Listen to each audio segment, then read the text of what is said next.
Warahmatullahi wabarakatuh. Perkenalkan, nama saya Iksan Muhammad Lukman, kelas 1B, NIM 28353, Program Studi PGSD Pendidikan Jasmani Kampus Sumedang. Di sini saya akan menjelaskan tentang ibadah sebagai aktualisasi ketakwaan. A. Makna ibadah. Ibadah menurut bahasa etimologis adalah diambil dari kata ta'abud yang berarti menundukkan dan mematuhi perintahnya. Seperti yang dikatakan iharikum mu'abad, yaitu jalan yang ditundukkan yang selalu dilalui oleh orang-orang. Makna dari ibadah ialah upaya untuk mendekatkan diri kita kepada Allah Subhanahu wa taala dan menjauhi segala larangannya. Klasifikasi ibadah. Klasifikasi ibadah dapat dibagi menjadi dua, yaitu ibadah khusus dan ibadah umum. Ibadah khusus ialah ibadah yang ketentuannya pasti, yakni ibadah yang ketentuan dan pelaksanaannya ditetapkan oleh nas dan merupakan syari ibadah kepada Allah Subhanahu wa taala seperti puasa, zakat, naik haji, dan sholat. Ibadah ammah atau ibadah umum, yakni semua perbuatan yang mendatangkan kebaikan dan dengan hati yang ikhlas karena Allah Subhanahu wa taala, seperti minum, makan, dan juga mencari nafkah. C. Fungsi ibadah. Dalam hidup, kita tidak pernah meminta untuk dilahirkan ke alam, tidak pernah meminta di mana dan bagaimana kita dilahirkan. Akan tetapi, ini semua adalah anugerah dari Allah Subhanahu wa taala. Dan pasti terbesit dalam lubuk hati yang paling dalam pertanyaan, siapakah yang memberikan ini semua? Dan yang memberikan ini semua ialah Allah Subhanahu wa taala. D.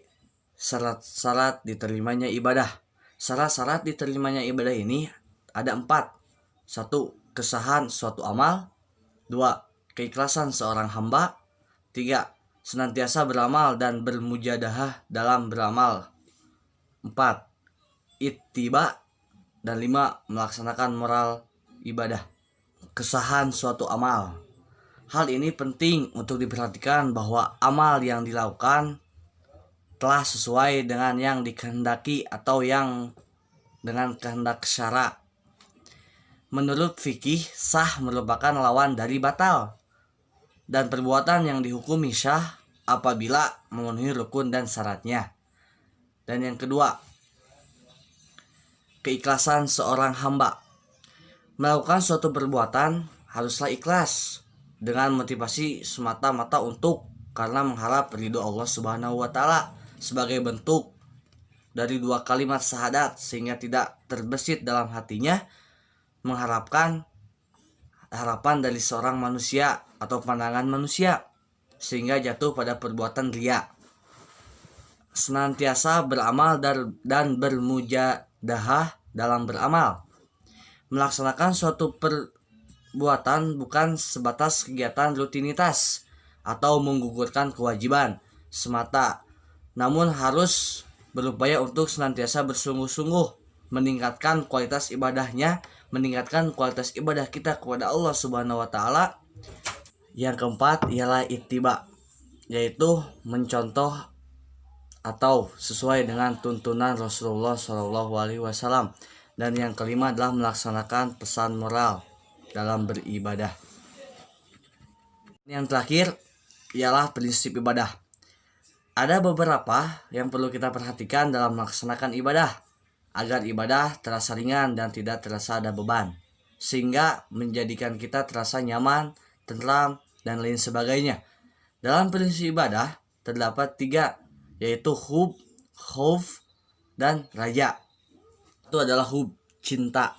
Dalam Quran surat Maidah ayat 54 yang artinya, wahai sekalian orang yang beriman, barang siapa di antara kalian yang murtad dan agamanya, maka Allah akan mendatangkan suatu kaum yang dia cintai, dan kaum tersebut mencintai Allah. Mereka adalah orang-orang yang lemah lembut kepada sesama orang mukmin dan sangat kuat ditakuti oleh orang-orang kafir. Mereka berjihad di jalan Allah Subhanahu wa taala dan mereka tidak takut terhadap cacian yang orang mencacinya. Tentu saja kita dalam menjalankan ibadah kita kepada Allah Subhanahu wa taala, kita harus dulu mencintainya, mencintai Rasul kita, mencintai para alim ulama, karena itu adalah salah satu untuk meningkatkan iman kita kepada Allah dan untuk apa disebutnya dan untuk bisa agar kita menjalankannya dengan baik, karena semuanya harus berawal dari rasa sayang, rasa kasih, dan rasa cinta. Dan yang kedua adalah khauf atau takut. Tentu saja kita harus takut kepada Allah Subhanahu wa taala dengan menjauhi segala larangannya dan menjalankan segala perintahnya. Karena segala larangannya, jika kita kerjakan segala larangannya, kita akan mendapatkan dosa. Dan tentu saja kita harus takut karena semua amal perbuatan kita akan dipertanggungjawabkan kelak nanti. Dan tentunya kita harus meningkatkan iman kita kepada Allah dan harus mematuhi segala perintah Allah agar iman dan takwa kita semakin dekat dan semakin tinggi, dan semoga kita selalu dalam lindungan Allah Subhanahu wa taala. Dan yang terakhir ialah raja atau harapan. Tentu saja kita tidak boleh berharap kepada manusia, melainkan kita harus berharap kepada Allah Subhanahu wa taala, Sang Pencipta alam semesta.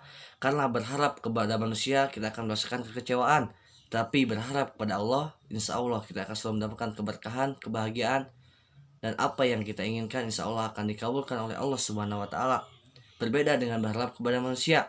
Berharap kepada manusia ialah akan menjadikan kita rasa sakit, tidak akan menjadikan kita bahagia. Oleh karena itu, janganlah kita berharap kepada manusia, berharaplah kepada Sang Pencipta yang telah menciptakan semua yang ada di muka bumi ini, termasuk kita. Kita ini manusia. Manusia diciptakan oleh Allah Subhanahu wa taala dalam bentuk-bentuk yang terbaik. Sekian yang dapat saya presentasikan. Mohon maaf bila banyak kekurangan. Wabillahi taufiq wal hidayah. Wassalamualaikum warahmatullahi wabarakatuh.